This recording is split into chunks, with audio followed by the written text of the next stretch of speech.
approximately $240 billion in U.S. development aid, with Ukraine being the top recipient.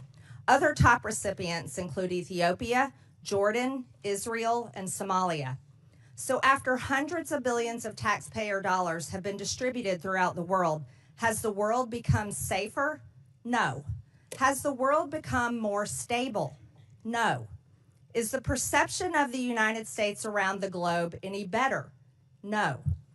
But have some of the most anti-democratic principles like censorship and the canceling of elections been funded through USAID because of opposition to the ruling regimes?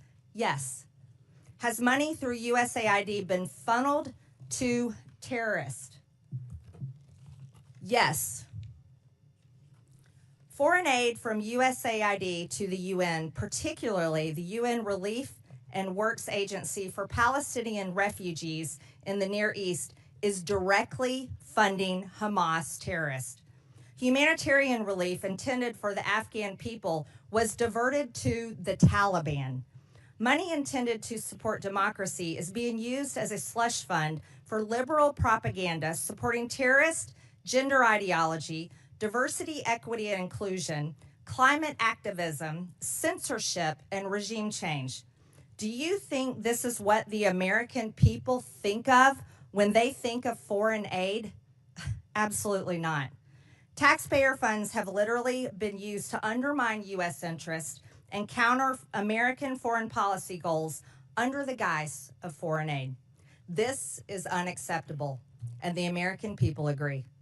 Thankfully, President Trump has taken action to address these issues. The election of President Trump was a clear mandate by the American people that they will no longer tolerate this. He is putting an end to the foreign aid slush fund, ensuring the hard-working American taxpayers' dollars are supporting America First policies and taking care of our own people at home. And we will do the same. With that, I now recognize Ranking Member Stansbury for the purpose of making an opening statement. All right, well, good morning, everyone, and welcome to the Elon Musk Chainsaw Massacre, except for this remake of a classic is terrible because it's hurting real people, and its lead character, Mr. Musk, hasn't shown up in front of this committee or Congress at all. We also, of course, call this the Subcommittee on Doge, or Project 2025, as we'll see here during the Q&A. So today, in this hearing on foreign aid, which the GOP has called, you're going to hear all kinds of wild conspiracy theories, accusations, and unfounded data. It's designed to confuse and provide cover for Donald Trump and Elon Musk in their reckless gutting of our foreign aid and our reordering under the Trump administration of international affairs. But before we dive into the details, I want to zoom out and provide some critical context here about why this is happening.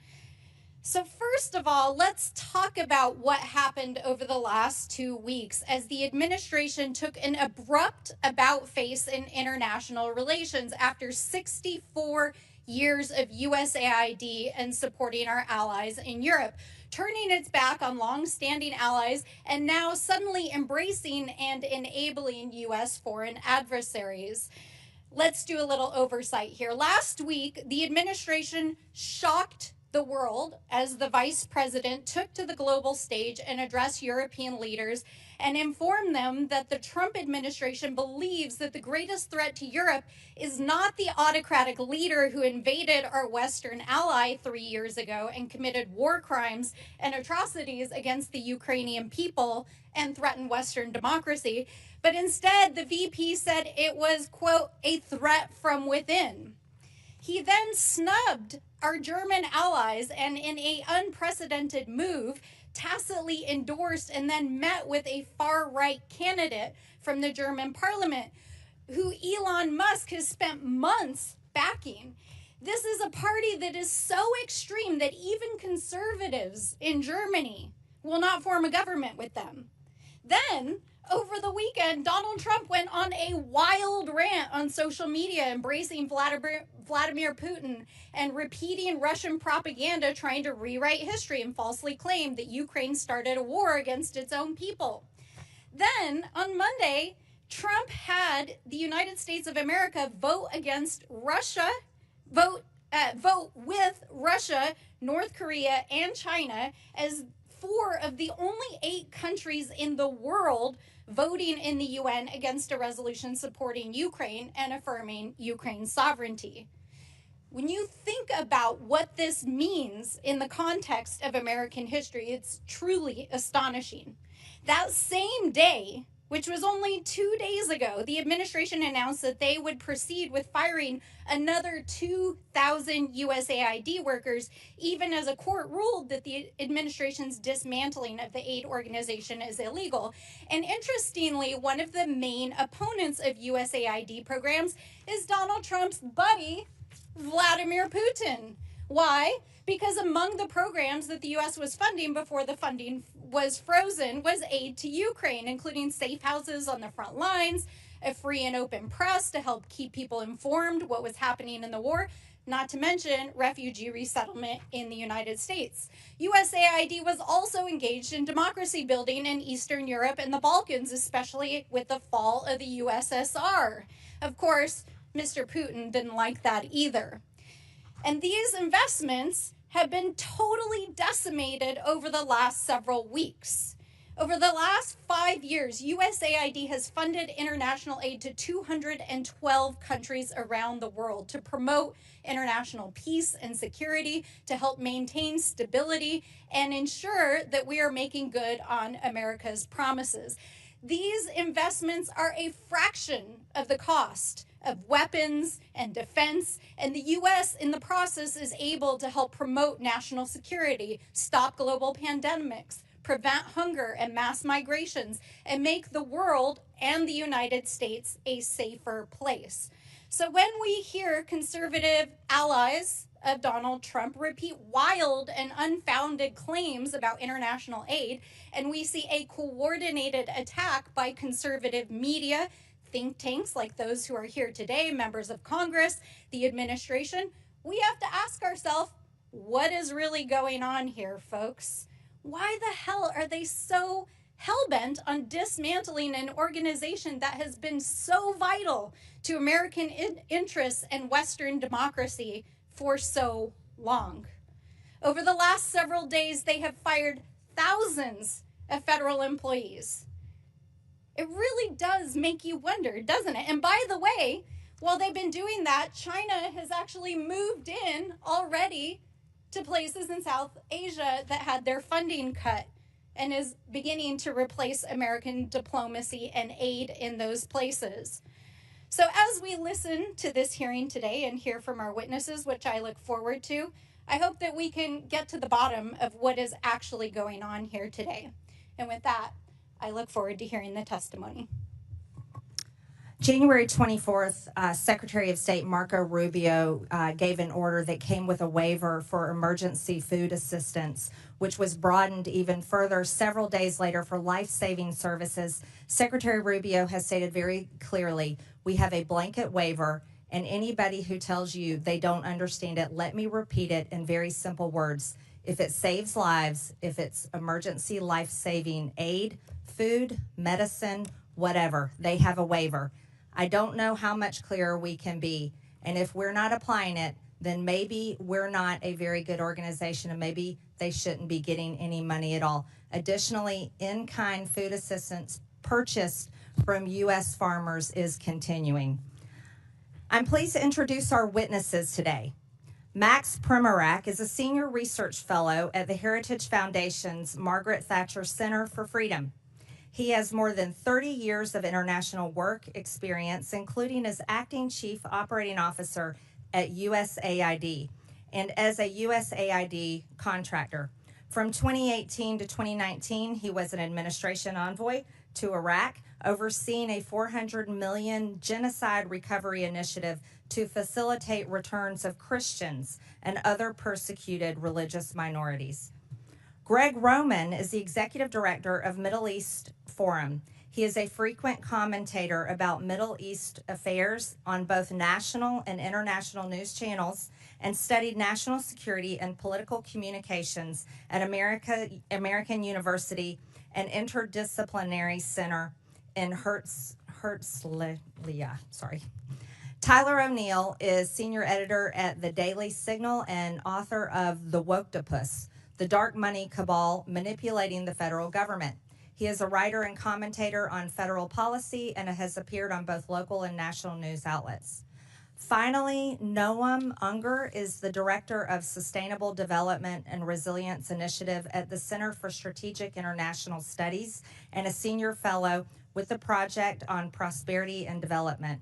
He has served at both USAID and the U.S. Department of State. Again, I want to thank all of you for being here to testify today. Pursuant to Committee Rule 9G, the witnesses will please stand and raise their right hand. Do you solemnly swear or affirm that the testimony that you are about to give is the truth, the whole truth, and nothing but the truth, so help you God? Let the record show that the witnesses answered in the affirmative. Thank you. You may take a seat.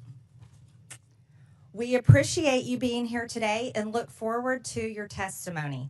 Let me remind the witnesses that we will have read your written statement and it will appear in full in the hearing record. Please limit your oral statement to 5 minutes. As a reminder, please press the button on the microphone in front of you so that it is on and the members can hear you. When you begin to speak, the light in front of you will turn green. After 4 minutes, the light will turn yellow. When the red light comes on, your 5 minutes have expired, and we would ask that you please wrap up. I now recognize Max Primac for his opening statement. Madam Chairman, thank you for this opportunity to testify before this very important subcommittee. The views I express here today are my own. Over the past few weeks, indeed, we have been treated to a daily litany of examples of waste, fraud, and abuse of taxpayer-funded foreign aid. USAID and the State Department used foreign aid as a global platform to push radical and even obscene ideas that have shocked and angered the American people. One cannot help but ask, was there anyone in the room raising their hand to say, this is not a good idea? This might cost us our bipartisan support in Congress. We might lose the trust of the American people. Yes, foreign aid should be a tool to advance our national security interests. In the past, it did. Today, it does not. Frankly, it has been doing harm. While spending more on aid, there is more world poverty and hunger today, more political instability, and developing countries are more beholden to our adversaries. At USAID, I co-chaired an interagency working group that put all aid projects through a counter-China lens. That was dismantled.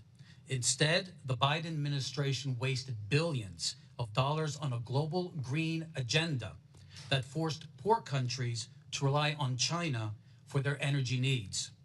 These countries sought more trade with and investment from the United States to bind our countries closer together. Instead, they got transgender, diversity, and abortion programs that have alienated billions of people. Despite what we hear in the media, there is no linkage between how we do aid and our national security. South Africa has received billions of American aid dollars, yet is China's main Africa partner. South Africa is the S in BRICS. It supports Hamas and Iran and opposes us at every turn at the United Nations. Last summer, Mozambique and Tanzania, other large aid recipients, conducted 2-week military exercises with the People's Liberation Army, expanding Communist China's power projection to the lip of our Atlantic Ocean. 19 of the top 20 USAID recipients are members of China's Belt and Road Initiative. While acting Chief Operating Officer at USAID, I approved strong vetting policies for our humanitarian assistance in countries swarming with terrorists. That too was ignored by the Biden administration. Vast sums of U.S. money have been diverted to fund terrorists in Gaza, Syria, Yemen, and Afghanistan. NGOs have been hit with heavy fines for violating our anti-terrorism financing laws. But closer scrutiny is warranted, for the problem is endemic in the aid culture. Last year, USAID launched its $45 million Global Civil Society program based on the social theories of an Italian Marxist. Literally, we have been funding radical NGOs around the world that oppose capitalism, democracy, NATO, and Christianity. None of this is counter China. This is counter America. Again, a resounding yes that foreign aid can be a powerful tool of diplomacy to promote freedom, prosperity, and peace in accordance with our national interest and our values, but not as an instrument of progressive imperialism. Regardless of which party controls the executive branch, aid officials must ensure that every single foreign aid program can pass the Middle America smell test on waste, fraud, and abuse. Aid decisions must always secure bipartisan support. There must be full transparency on who is being funded and what they're doing, not only for the members of Congress, but especially for the American people. The fiduciary failure of our aid officials over the past 4 years has done tremendous damage to foreign aid's credibility and America's standing in the world. Thank you, and I look forward to your questions.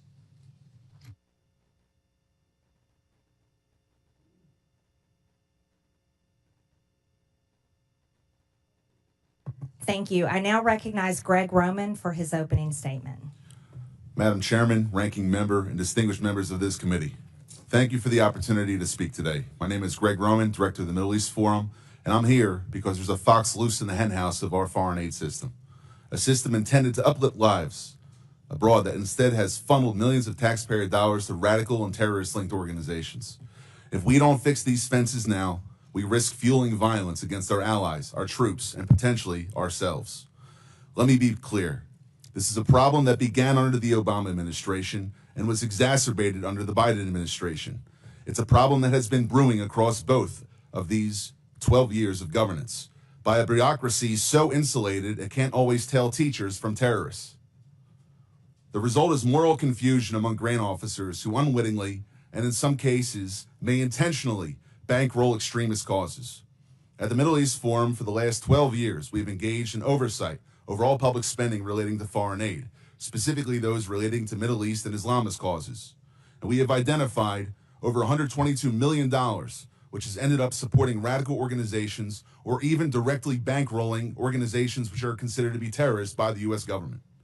That's not pocket change, that's a jackpot for the wrong crowd.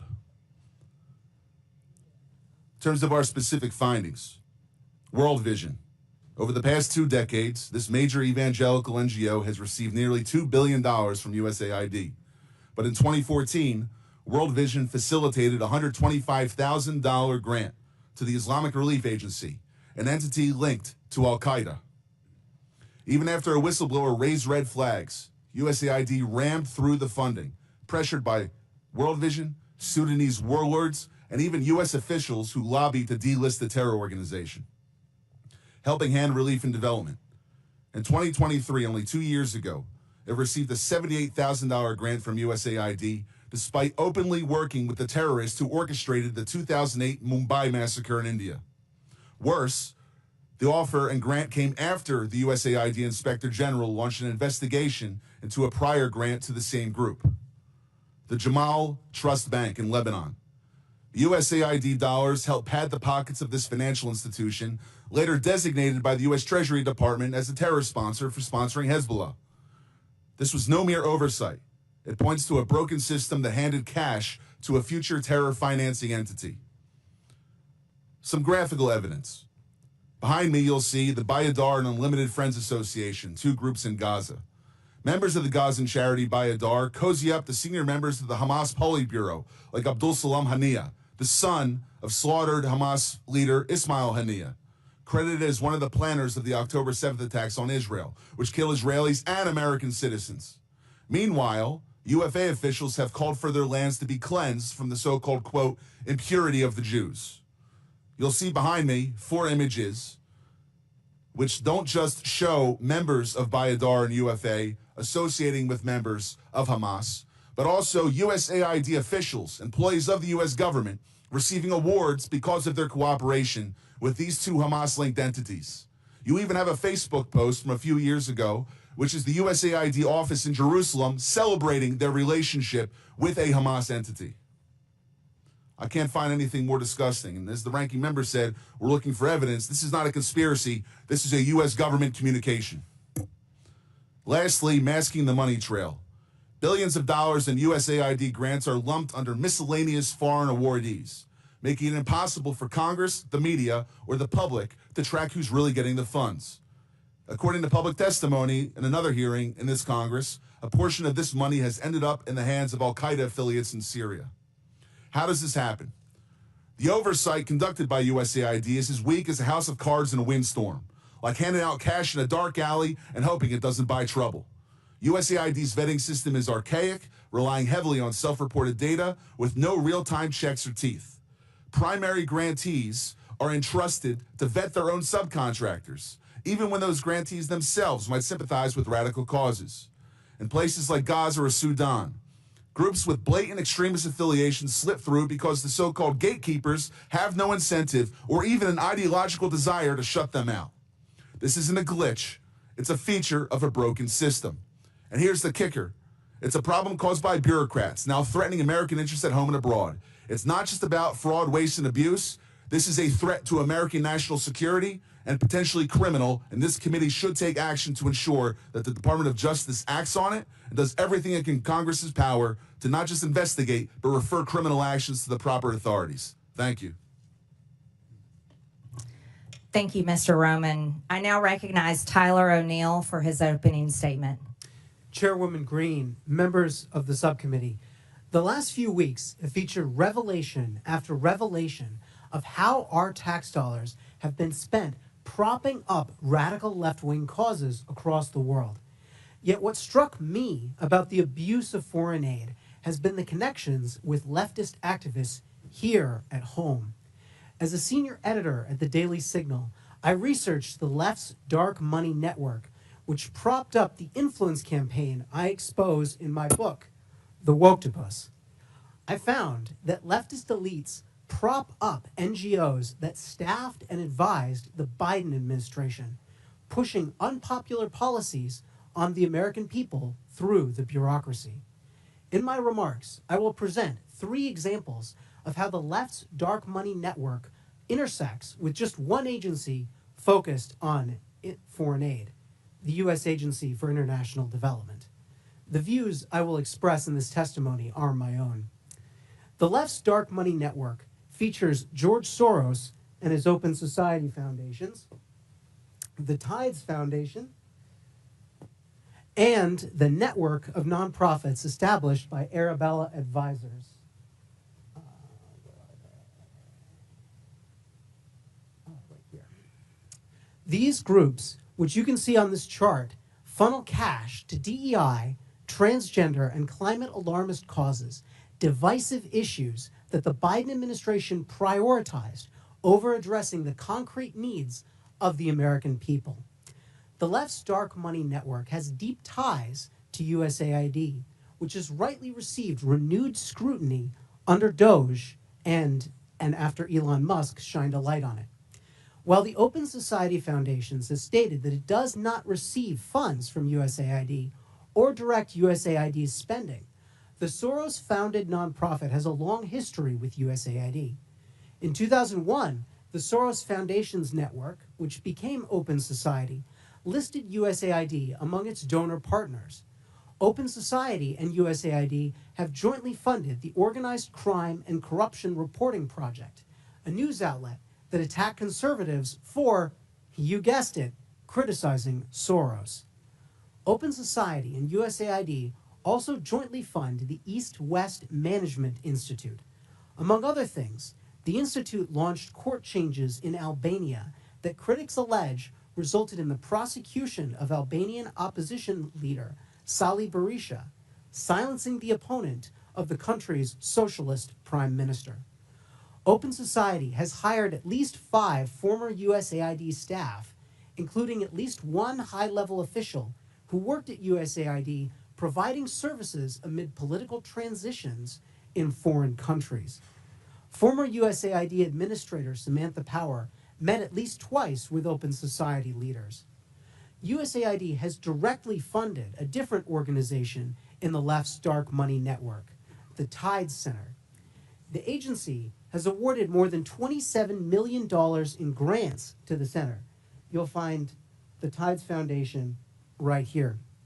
The Tide Center has funded many of the leftist groups that influence the Biden administration, and it also operates its own in-house nonprofit called Palestine Legal, which represents anti-Israel rioters in court and gives them legal advice. Former USAID staff have also gone on to work for Arabella Advisors, which is a for-profit company that set up pass-through nonprofits. These groups allow donors to support specific projects without being associated with these projects. One of the nonprofits, New Venture Fund, set up a secretive group called Governing for Impact. Even though Governing for Impact had existed for barely 2 years and did not appear in a Google search at the time, its leaders met with and advised top staff in the Biden administration, executive-level bureaucrats who oversaw the vast federal bureaucracy. Leaders of the Rockefeller Foundation, another funder in the left's dark money network, previously held roles at USAID, including the former administrator, who now serves as the foundation's president. Other USAID staff have gone on to work at the nonprofits that staffed and advised the Biden administration, including the Center for American Progress, the Human Rights Campaign, and the American Civil Liberties Union. Personnel is policy, and these connections between the left's influence campaign on the Biden administration and USAID reveal how woke elites have captured the enterprise of foreign aid. Thank you. Thank you. I now recognize myself for 5 minutes of questions. And I will inform this committee and the public watching that if, pardon? Oh, sorry. I'm sorry, Mr. Unger. Apologize. I didn't mean to skip over you. I now recognize Mr. Unger for 5 minutes. Madam Chair, Ranking Member Stansberry, distinguished members of the subcommittee, I am honored to share my views with you. They are my own and not those of my current or former employers. I have served at USAID and the State Department in multiple roles and in non-governmental positions focused on U.S. foreign aid reform and global development. My government service took place during the administrations of Presidents George W. Bush, Barack Obama, and Donald Trump. Every U.S. administration since World War II has wanted to shape foreign aid in line with its goals. But strangling the system into extinction is akin to unilaterally disarming at a time of mounting geopolitical competition for partnerships globally. Throwing away our toolbox does not make us safer or well-positioned to influence the world. Our set of foreign aid tools reflects enlightened self-interest. With it, the U.S. countered communism and enhanced the education, farming productivity, and health of people around the world, while also saving lives. Our international AIDS and malaria programs have collectively saved more than 35 million lives over the past couple decades. U.S. assistance has also built partnerships and economic growth, so much so that 11 of America's 15 biggest trading partners were former recipients of U.S. foreign assistance. We are now in a period of renewed geostrategic competition. China has been vying with the U.S. for partnerships across the global south, inking deals where it can. China can and will fill soft power voids left by the U.S. Other potential threats to our security are also connected to developing countries and fragile states. From the potential resurgence of ISIS in the Middle East to the spreading influence of Islamist militants and Russian mercenaries across the Sahel. On the eastern edge of Europe, Russian aggression may continue to grow unchecked, and in Colombia, the strife from neighboring Venezuela is spilling over to yield the worst violence in a generation. With that backdrop, the administration has abruptly and collectively disabled U.S. tools of foreign assistance. The White House has said it is cutting programs that do not benefit Americans. But their approach is dismantling many programs that help Americans, thereby cutting off our nose to spite our face. This is evident in many ways. First, the government has purchased more than $2 billion in food aid annually from American farmers. and American farms supply more than 40% of the food aid USAID sends around the world. But with the foreign aid freeze and stop work order, rice, wheat, and soybeans are going to waste in transit and in ports. In Houston alone, hundreds of tons of American-grown wheat have been stranded. The recklessness of the current approach is evident in health efforts, too. We need our foreign aid to prevent outbreaks of infectious diseases from spreading before reaching our shores. But U.S.-funded early detection and treatment for deadly diseases like Ebola have sputtered to a standstill. Even where very few waivers have been issued for some life-saving assistance, reports from implementers indicate that few, if any, programs have actually resumed due to payment systems not functioning and USAID staff layoffs. It is also counterproductive to eviscerate programs focused on other transnational concerns, ranging from conflict and corruption to migration and the trafficking of people and drugs. This unserious review process is additionally causing our government to be tied up in court cases that may drag on for years and prove costly in connection to broken contracts and potential violations of law. These losses are unnecessary, even if, or perhaps especially if, you believe, like I do, in the need for reforms. It is critically important to be able to differentiate between waste and congressionally appropriated projects that may reflect different policy priorities. Waste is the food rotting in ports. It's the purchased medicines that cannot be distributed. It is the cutting of programs and firing of people that then in turn prevents this administration from being able to meet its own foreign policy goals. Going forward, government will need an oversight approach to programming that includes the following. 1, a congressional notification and review process so committees can pause or halt projects. 2, implementing partners should undergo audits and submit detailed plans and quarterly expenditure reports. 3, in highly insecure contexts, there should be a vetting of key program staff against classified counterterror databases before U.S. dollars are spent. And 4, an inspector general should be empowered to conduct investigations and other activities to help identify, prevent, and punish any proven misuse of taxpayer funding. The issue before you today is that these elements are precisely the safeguards that have already been in place at USAID. But the staffing to carry it out has just been gutted. By destroying this system of oversight, the administration has done more damage to effective programming than any specific project failures critics of foreign aid may choose to highlight. We should all care about foreign aid. We should care enough to make it better, not kill it. Congress has a role to play. Thank you. Thank you, witnesses, for your testimony. Again, Mr. Unger, I apologize. We can also confirm the World Program posted that the recent pause concerning in-kind food assistance to WFP has been rescinded. This allows for resumption of food purchases and deliveries Madam Chair? using USAID. Madam Chair, are we going member to member, or do you get to make a speech in between each witness? If you're going to offer evidence or you're testimony, you're not you should recognized. be in the clock. You're not recognized. It's Here I my am. time. Here I am. I now recognize myself for 5 minutes of questions. And this committee, based on this hearing and witness testimonies, will consider recommending investigations and criminal referrals. When Joe Biden was president, his son Hunter was on the board of a Ukrainian energy company called Burisma. The prosecutor general of Ukraine at the time, Viktor Shokin, was investigating Burisma for corruption.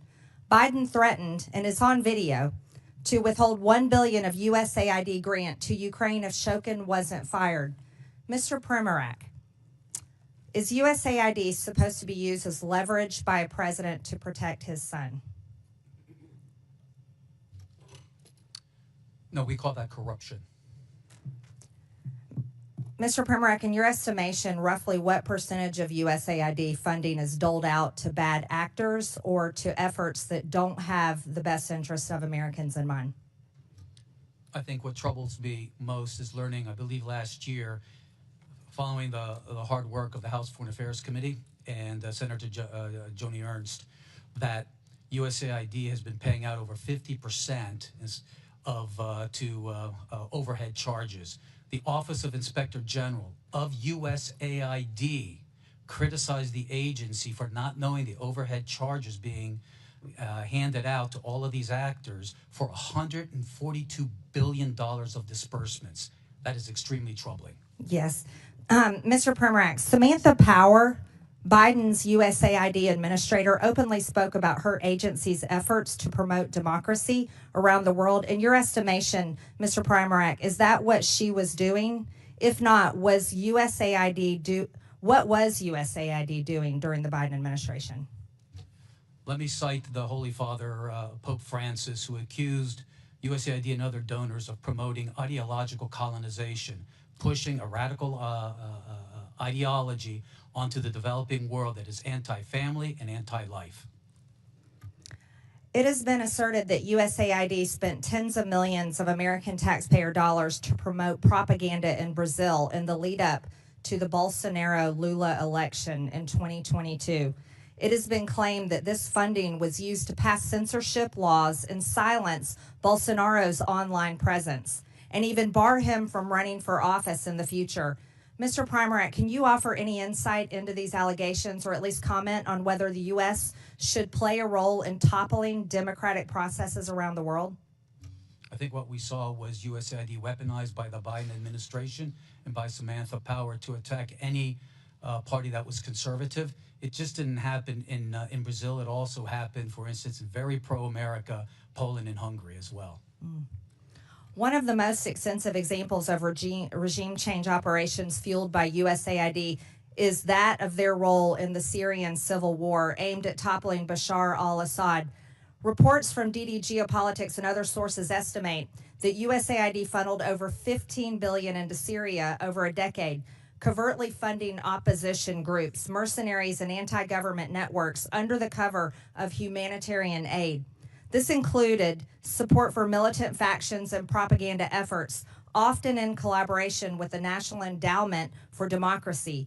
The operation culminated in Assad's overthrow in 2024 by Western-backed groups, with USAID's financial trails documented in congressional budget reports and criticized by Syrian officials as interference masses assistance. Mr. Roman, do these kinds of activities carried out by an American agency make Americans safer at home, or do they risk embroiling us in more deadly and costly foreign conflicts? When the agency is doing it according to the way in which represents American national security interests, it's correct. But when it's abused for political purposes, ideological umbrage, and sponsoring Islamism, which is inherently anti-American, it is the worst exhaustion of American taxpayer money that can be thought of, especially when it leads to the loss and danger to American lives. In 2014, during the Euromaidan uprising in Ukraine, which led to the ousting of President Viktor Yanukovych, USAID is estimated to have spent billions of dollars on civil society initiatives that were allegedly designed to destabilize the pro-Russian government. USAID specifically funded NGOs and media outlets that amplified the anti-Yanukovych sentiment in an effort to align Ukraine more closely with the West. We also know that 9 out of 10 of Ukraine's major media outlets receive funding from USAID. Mr. Roman, should Americans' tax dollars be funding propaganda? When it's pro-American propaganda, yes. But if it's supporting another regime which is inherently anti-American, no, it should have no involvement with that, which is the pattern we've seen under the Biden and Obama administrations. Thank you. I now recognize the ranking member for 5 minutes. All right. Well, thank you, everyone, and good morning. I appreciate that this committee is going to shed some light on what's going on at USAID, but I do really wish that our friend with his golden chainsaw would drop on by, because you know what, Mr. Musk, we really would like to know what you're up to. And so far, our friends across the aisle have shielded you from appearing in front of Congress. So come on down, bring your chainsaw. We'll be happy to host you. Let's dive into some of our questions with the witnesses here. Mr. Primac, I appreciate your federal service. Thank you for serving as a Fed. I hope that you do not share some of the same sentiments we've heard here in Congress over the last several days, that our federal workers are somehow enemies of the state, but in fact are selfless, dedicated individuals who serve our federal government and dedicate their life to this work. And I understand that you were the author of the USAID chapter, Project 2025. Is that correct? Yes, that is correct. And I was intrigued to read it last night because there was a number of things that I agreed with, both in your testimony and in the chapter.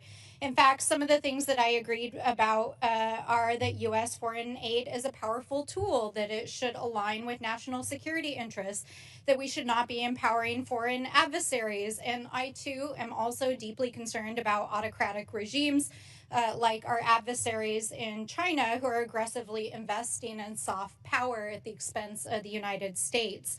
And I also agree strongly with all the witnesses that we need reforms to our foreign aid, that we need more oversight, vetting, auditing, and inspection of what is going on.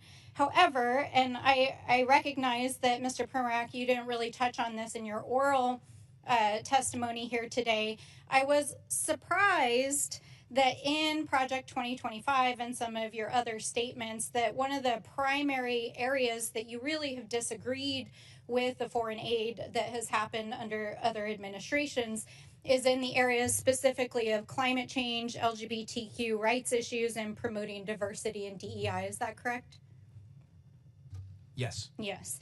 And although you did not testify as much today here about these issues, I want to just make sure you do believe in climate change, correct?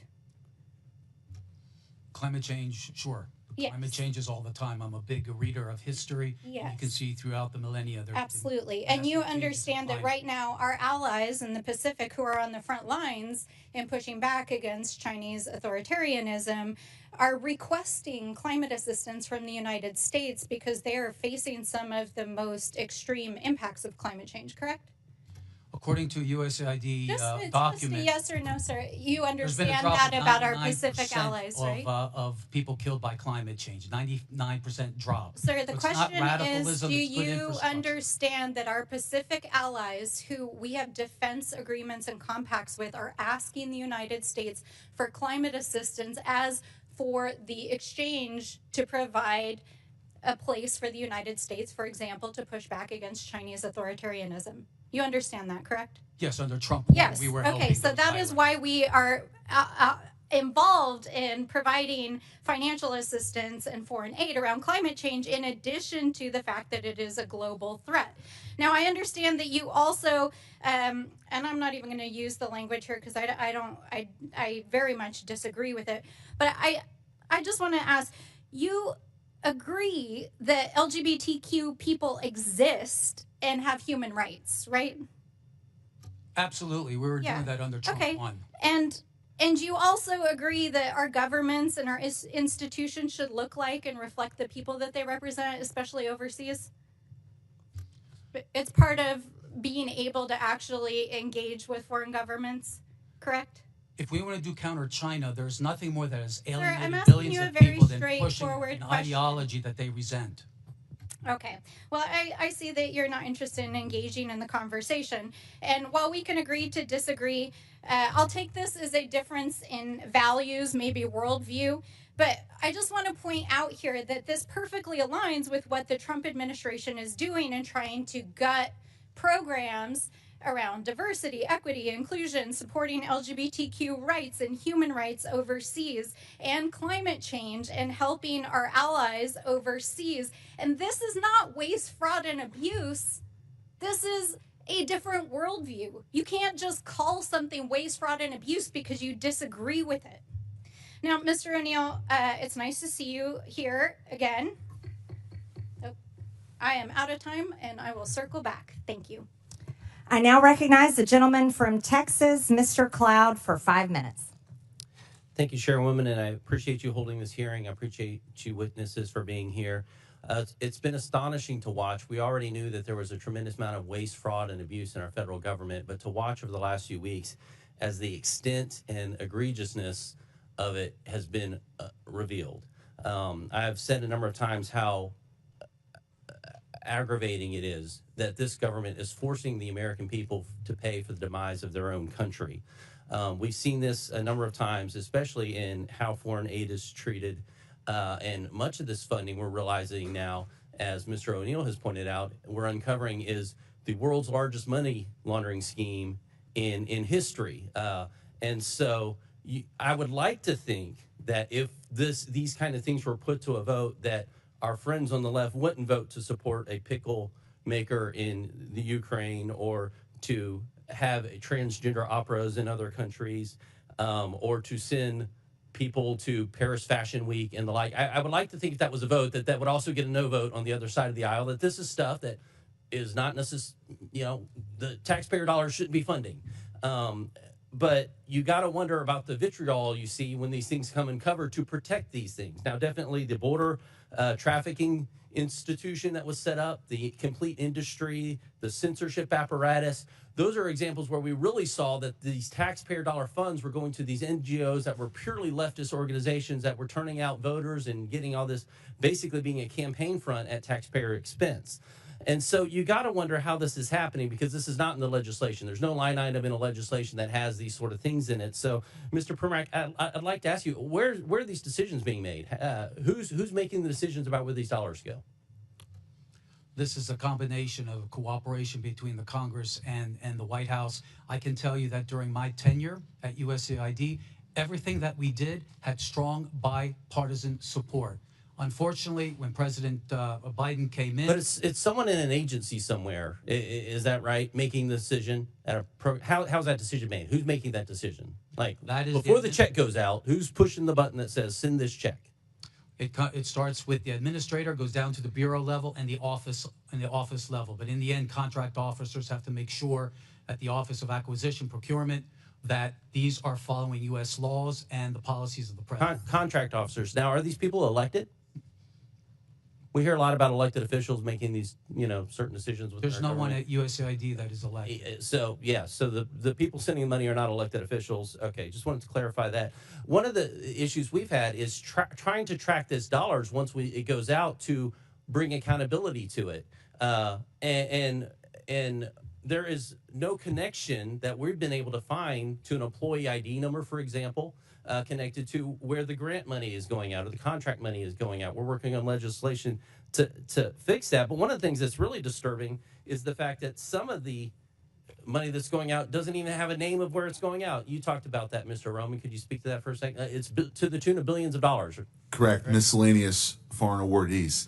The issue with it is that while the individual grantees have to apply for a vetting process that USAID conducts in terms of a government review, including with counterterrorism databases, there's a self-certification process by their sub-grantees. It's as if though you hire a contractor in your house to redo your living room, and he hires a bunch of robbers to take everything out, and you're left with the spades on the wall rather than having a fully renovated room itself. And so some of these dollars have been going to support terrorist organizations. Right. Taxpayer dollars going to support.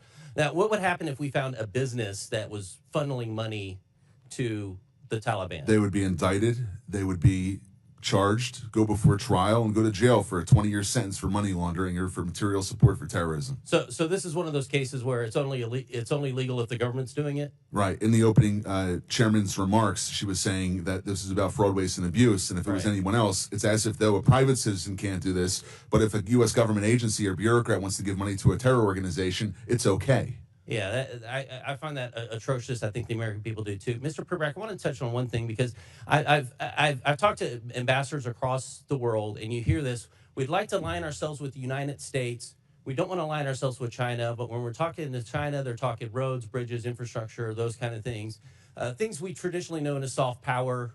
But right now, when they're talking to the United States, what they've gotten from our State Department over the last few years is social re-engineering. Many of them have come to say, our nation espouses Judeo-Christian values. They don't. And even as I talk to pastors across our country who are working to send millions into missionaries, their eyes in Christian universities to understand the fact that our State Department is actually sending billions to counteract those ideals. Could you speak to that? You can quickly answer, and we have to move on. I've spoken to many foreign African officials, for example. When they're meeting with Mr. Blinken, they were ready to talk counter-genocide. Instead, they got to social re-engineering. Okay. I now recognize the gentleman from Massachusetts, Mr. Lynch, for 5 minutes. Thank you, Madam Chair. First of all, I want to thank the witnesses for helping the committee with its work. I've been here a while, so I was here actually when President George W. Bush was confronted with wars in both Iraq and Afghanistan. And in the midst of that, members of this committee, I was in the lead because I was chair of the National Security Subcommittee, we went to Iraq and Afghanistan, and we vetted some of the billions of dollars that the president spent over there. Some of it was wisely spent in the best interest of protecting our sons and daughters in uniform. Others purely wasted that I think fell into the hands of our enemies. I think that has been true of every administration that had tried as they might to strengthen America's national security by investments abroad. I do want to say that what troubles me greatly is that now we have a cessation of all foreign aid, and just take Ukraine for example.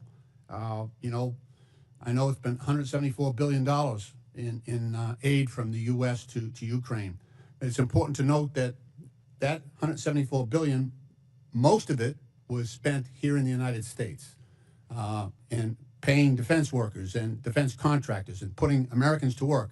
90% of that on the defense side. And then when you look at the grain shipments that we have made, not only to Ukraine but to others, because obviously their agricultural systems are inoperable right now, those are American farmers. And Madam Chair, I would like to ask for unanimous consent just to submit this article from the Associated Press entitled "The USAID Shutdown is Upending the Livelihoods of Farmers and Other Americans." Without objection. Thank you, Madam Chair.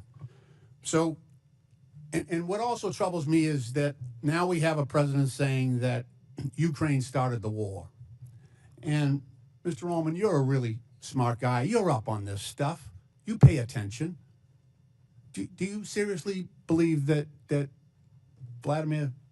Zelensky invaded Russia? Okay. No, sir. Okay. I'm just happy to hear say that. I expected that, but look, members on this committee, some are new, so some weren't there, but we all sat in classified briefings for months where our defense and intelligence personnel would brief us and say, okay, this week Vladimir Putin is moving his armored divisions from Vladivostok in eastern Russia 4,000 miles and positioning them in front of the Ukraine border, anticipating an invasion. And then, afterwards, after the invasion, actually 2020, I think it was, Putin took credit, said, I ordered the special operation against Ukraine. And yet, we have a president saying the opposite. He's saying that Ukraine invaded Russia. They started the war. And it's just, to restate Mr. Primac's question, was there one Republican in the room that raised their hand and said, no, Mr. President, that is a lie. That is false. I didn't hear anything. Not one of my colleagues corrected the president and stood up to him and said, no, Mr. President. No, Mr. President. It was Russia. It was Russia that started that war. They invaded Ukraine. And it's right for the U.S. to stand with Ukraine and their people. I didn't hear any of that. That's what troubles me. I had instances where I agreed with George W. Bush on some things. And I had plenty that I disagreed with. But, that's Congress's role here. That's our job, to call out the truth to power. And so this idea that all foreign aid should be suspended is an attack on common sense. It's an attack on American national security for this country, and we should be more careful.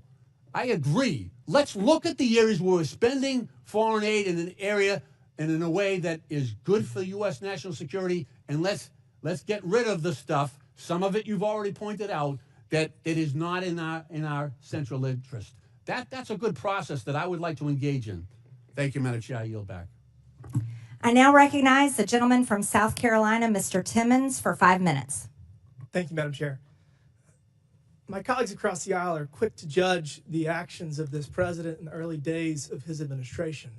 But I didn't hear any loud voices from across the aisle when President Biden, who was clearly experiencing severe cognitive decline, ran this country. I don't even know who was running the country. I don't know who was making the decisions. I don't know how those decisions were being formed and who was signing the executive orders he was engaging in. So it's just very rich that I'm hearing all of these concerns about President Trump's efforts to negotiate peace in Ukraine and the manner in which he's going about it. And I hate it, but I think I have to set the record straight, because President Trump and his team went to Munich to the security conference just weeks ago, and they were engaged in diplomacy. They were trying to create an opportunity for the United States to have a financial and economic interest in the future of Ukraine. And that was through a minerals deal. The U.S. has a strategic interest in having a long-term supply chain for rare earth minerals. And so President Trump said, we can get on board with this. Let's do this. It might not be the NATO membership that they want, but it's a close second. And so your concern is related to those conversations, because Zelensky originally said, yes, let's do it. That sounds like a good deal. And then within 24 hours, he backtracked. He did a 180. And he actually started disparaging President Trump. And he was disparaging the administration. So, President Trump said some things and tried to create pressure to then bring Zelensky back to the table. Whoa, guess what? Guess who's on the way to Washington to sign the minerals deal? So I get it that my colleagues across the aisle want to throw stones at everything that President Trump does. My favorite was when President Trump was engaging with Canada and Mexico, and the Democrats didn't even have time to throw stones at his attempt to bring them to the table to secure their side of the border, because it only took them 4 or 5 hours to come to the table. The articles hadn't even gone to print yet. So, look, President Trump is going to negotiate peace in Ukraine. He's going to bring all of our hostages home in Gaza, and he has deserved the leeway. Now to the issue at hand, USAID. 77 million people voted for President Trump because we are out of balance. The Biden administration, whoever was running the show, engaged in ridiculous policies that the American people disagree with, whether it's with DEI or trans policies, whatever it is. We're turning the page, and we're not going to abdicate our leadership in the global community. We're going to hit reset, because we are so out of balance that all we can do is go to zero and then build back. Because we're not going to spend $2 million on sex changes in Guatemala or $32,000 for a transgender comic book in Peru. These are ridiculous policies that the American people have overwhelmingly said they do not want. So, Mr. Roman, to the issue at hand, how do we make sure when we get our foreign aid back running that we don't give money to terrorists? That's a great question. So there's 4 recommendations that I would offer. The first is no more miscellaneous listings, as we had heard from the gentleman before.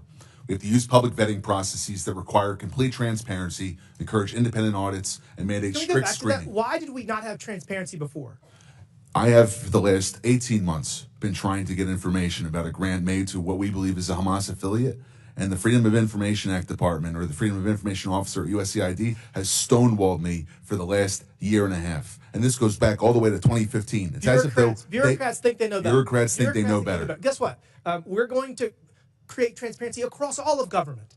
And that is what President Trump is doing through Elon Musk. Elon Musk has been asked by the president to serve. And he is going to bring transparency, not just to USAID, to every single nook and cranny of the government, because that is what the American people want. And it's 2025. We have the ability to do that. Mr. Roman, continue. What else can we do to make sure? I'll go quick. I know we're limited. Stronger accountability mechanisms, clawback provisions, stiff penalties for misuse, criminal investigations if you go towards the terrorism financing. The State Department, under Secretary Rubio's review, must have a roadmap for better oversight. And lastly, the legislature must give teeth to its funding bills. We have to be able to have robust penalties, transparency mandates, and real-time oversight tools rather than waiting 3 years to get reports from contractors when they've already committed the violation past the statute of limitations. I'm out of time. We all know sunlight is the best disinfectant, and that's the path forward. With that, Madam Chair, I yield back. Thank you. A member of the public audience made an obscene gesture. It was caught on camera to a member of Congress. I would like to remind everyone in the hearing room to follow the rules of decorum. Capitol Police will now remove the offender, and I expect members of the audience to maintain decorum. We'll take a pause for a brief moment.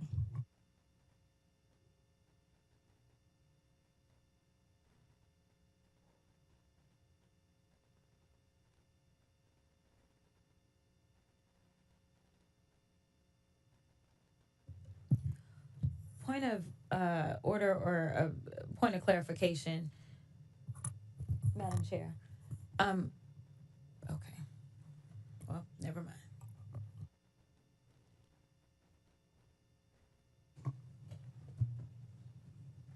Do you have a parliamentary inquiry? No. Okay. I'm okay now. Okay. I now recognize the gentleman from California, Mr. Garcia, for 5 minutes. Okay, well, thank you to our ranking member, our chairwoman, and I want to thank our witnesses for also for being here today. Thank you all for joining us. So this is obviously our second hearing on Doge, and certainly as Elon Musk and Donald Trump work together to destroy our federal agencies. Now, a lot has happened in just the last few weeks since Doge has been off rating the federal agencies that we care so much about. We know that FAA staff have been fired, making our airspace less safe. Veterans Affairs staff have been fired, risking services for our vets. Food safety and health staff have been fired as we face a bird flu pandemic. And all of our agencies have been thrown into chaos by Elon Musk's emails demanding, of course, that federal workers respond to what they're doing in the last week, which he's now had to, of course, retract. Now, we're here today to discuss Elon's attack on foreign aid, which has been severe. And I want to also bring, again, this is a pic of co-president Elon Musk, who, of course, is leading Doge. And I brought this pic, of course, to our last hearing. And I know some folks were upset by it. But just to be clear, we know that Elon Musk is dangerous, he's incompetent, he's chaotic, and he's killing programs that we rely on. We know that he's helping to push through massive cuts to Medicaid that could rip healthcare away from millions. He's pushing tax cuts that will benefit him and his billionaire friends. And he is causing real harm to federal workers. Now, some of Mr. Musk's most damaging actions have actually been towards USAID, which we're discussing today. Over 14,000 adults and 1,500 infants have now been estimated to have possibly died because of the Trump administration's attack on AIDS treatment programs that are actually ongoing, as we know. They're hurting real people and damaging our national security. Now, if you look at this chart and you look at all spending in the government, and you want to look at foreign aid, of course, of which USAID is a part of, it's less than 1% of our total budget. USAID spends around $40 billion per year. Around $40 billion per year of this entire federal budget. Meanwhile, other parts of the budget, including, for example, the Defense Department, spend almost 16% of all federal spending in fiscal year 2025. In fact, about half of other discretionary spending in this chart. Now, the Department of Defense is the only agency to never pass an audit. USAID actually passes audits all the time. And yet we're attacking the one agency that actually is able to pass an audit while we leave untouched the agency, of course, that can't even pass an audit. Last year, the Department of Defense failed to account for 63% of its assets. Trillions of dollars worth of equipment haven't been properly documented. And it's not just their failure to pass an audit. I want to just quickly ask about some key programs that are over budget and behind schedule. This, of course, we know here is the F-35 fighter jet, will cost us $2 trillion over the course of its life cycle. These planes are often delivered late They often cannot fly. And right now, we know that the F-35 is $183 billion over budget. Mr. Unger, which is more, the $183 billion cost overrun of the F-35 or the entire USAID budget? The former that you mentioned, sir. And this is the Littoral Combat Ship. The Navy, by the way, thinks this is basically useless in actual combat. Could have a lifetime cost of over $100 billion, according to ProPublica. Mr. Unger, that's also way more than the entire USAID budget. Is that right? Yes, way more. Thank you. And I also want to just ask you about the Central Intercontinental Ballistic Missile Program, which has seen its costs soar over 81% during its program cycle. It costs $141 billion with cost overruns and soaring program cost. Mr. Unger, you know what I'm going to ask you, but is $141 billion more than the entire USAID budget? Absolutely.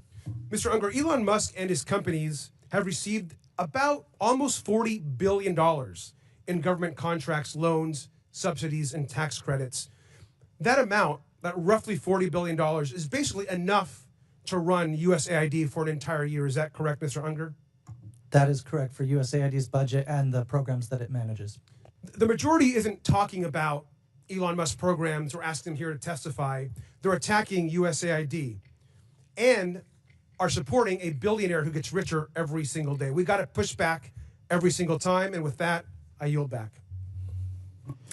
I now recognize the gentleman from Tennessee, Mr. Burchett, for 5 minutes. Thank you, Chair Lady.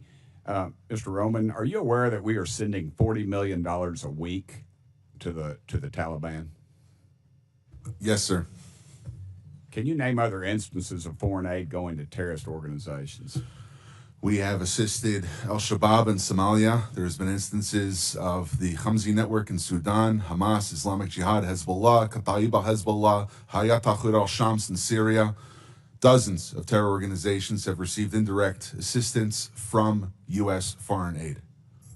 Could you elaborate a little bit on the mechanisms in place that are to stop foreign aid from going to terrorist groups, and why are they not working if we have any in place? Sure. And I would note that these are, you notice these are terrorist weaponry. You see some AKs, SKSs, some snipers, some clips, some clip carriers, probably made in China, and I believe these are small landmines here beside right there.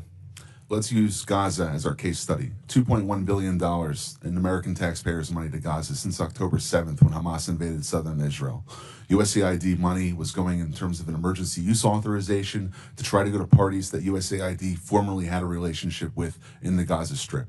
They had to have been vetted by OFAC. They should have been vetted against the special designated terror list from the State Department and from other Treasury organizations. Waivers were granted because they said that there was an emergency use to have that money come in to Gaza, thereby jettisoning the usual typical screening procedures. As a result, 90% of aid that was going from the United States by way of its agents in Gaza ended up in Hamas-controlled areas. And this is ridiculous. Essentially, what the U.S. assistance to Gaza did was underwrite the ability for Hamas to survive until the ceasefire was just passed a few weeks ago.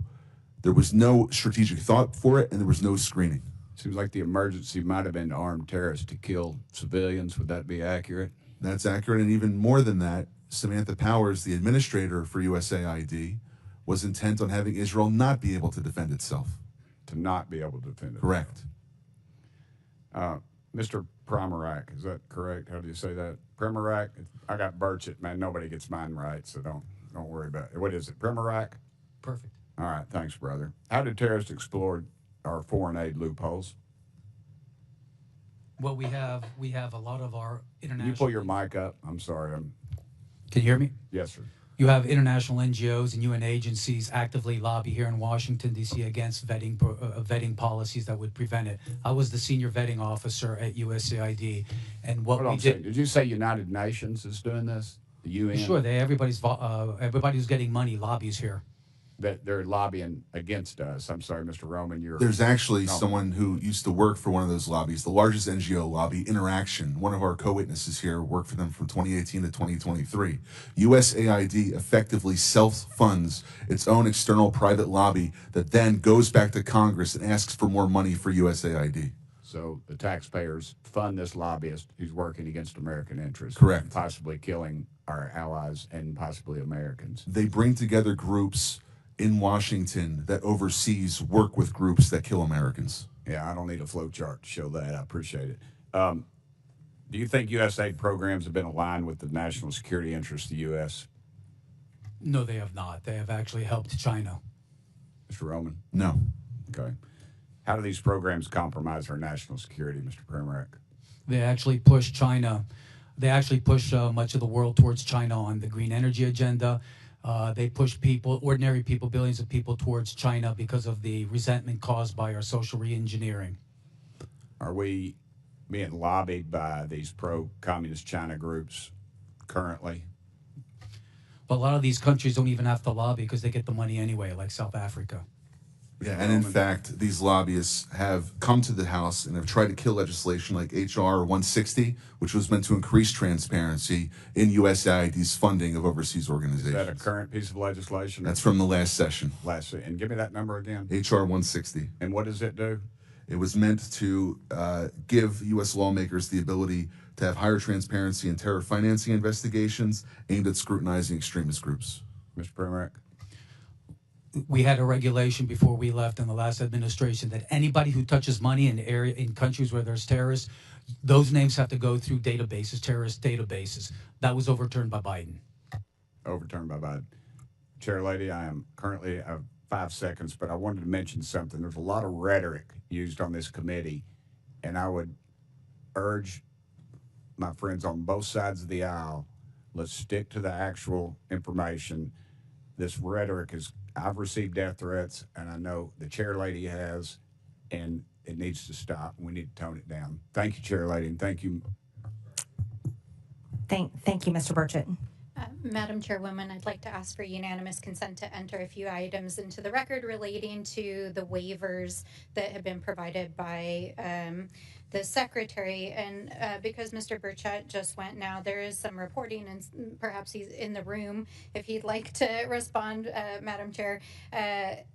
In this reporting, it says that Representative Burchett told a reporter that he has a real problem with a report that 2 Doge employees blocked PEPFAR funding that should have been granted a waiver by the Secretary, and said that if it was a mistake, they should have been fired. We also have numerous reports here that these waivers may exist, but they are not being enforced. And there are thousands of federal aid workers across the world right now that are stranded, as well as international aid that is sitting in ports and docks. If you have the documentation without objection. I'm not sure if my name was besmirched. If I allowed to respond or not? It's fine either way. No, it's just a report. I'm not Okay, but anybody that works for the president that goes against what he says, he has a right to fire them. So thank you. Absolutely. I now recognize the gentleman from Texas, Mr. Kassar, for 5 minutes.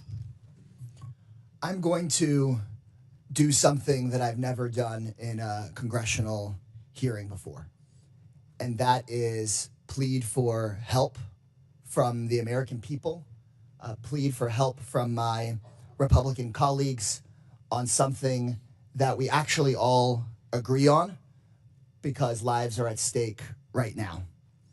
I'm going to start by describing the facts on the ground. Millions of people are at risk of dying of starvation in areas of the world where Democrats and Republicans have already agreed and committed to feeding them with American-grown food for humanitarian reasons and for global stability. But yesterday, I spoke with people in charge of warehouses in Sudan and Ethiopia, warehouses full of food, but because of Doge, that food is trapped in the warehouse, out of reach of starving and dying moms and kids. In those 2 countries alone, 150,000 children and moms are at risk of dying this month if that food is not delivered from the warehouse to them right up the road. Everyone agrees that's not supposed to happen. Republicans voted for this food, and Democrats voted for this food to get out. Secretary of State Marco Rubio says the food should go out as part of his life-saving waiver. Doge Chairwoman Marjorie Taylor Greene started this hearing by saying that life-saving food programs should still be running. We have paid for the food, and we have shipped it, and it is sitting trapped in the warehouse because Doge is blocking the payments needed to get the food out to the people who need it. So here's what that means. It means that kids are dying, and more will die tomorrow, of severe acute malnutrition. If you want nightmares, just Google severe acute malnutrition and look at the photos. The way that healthcare workers determine if a kid is dying of this is they measure their bicep. And if their bicep is less than 4.5 inches around, then that means you could die of starvation tomorrow. Think of a kid's arm fitting through this hole. Think of your kid's arm fitting through this hole. These kids could die tomorrow. You've heard today about the waiver for life-saving humanitarian assistance, and all I'm asking is for Rubio's waiver to be made real. People watching at home, you can do something about this. I know many of these hearings are live on Fox News. I'm a Democrat. For many of the people watching, you may not agree with me on many issues, but I think we can all agree that this food needs to get out of the warehouse and to these kids. I've gotten phone calls from conservative friends, people of faith that moved to Africa to live out their faith of I was naked and you clothed me, I was hungry and you fed me, and they agree that this food should be given out. So call your Republican congressperson, call the White House, tell them you know they didn't mean to do this, that this food needs to go out tomorrow. If you're in the press, cover this story. Ask questions about Ethiopia. Ask questions about Sudan. Tell the world about this. And to my Republican colleagues, Doge is not going to listen to me, but you can fix this. Pick up the phone, make a phone call. Y'all could save lives today. Send an email.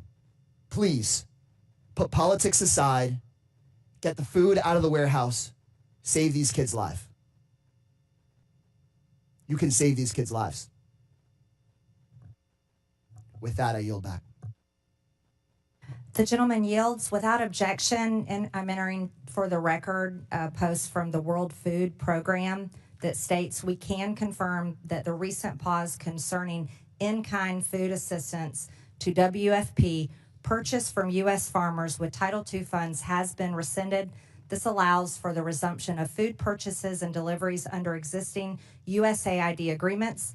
It also enables WFP to continue working with our NGO partners who play a vital role in distributing emergency food assistance to people affected by war, floods, droughts, and other disasters around the world.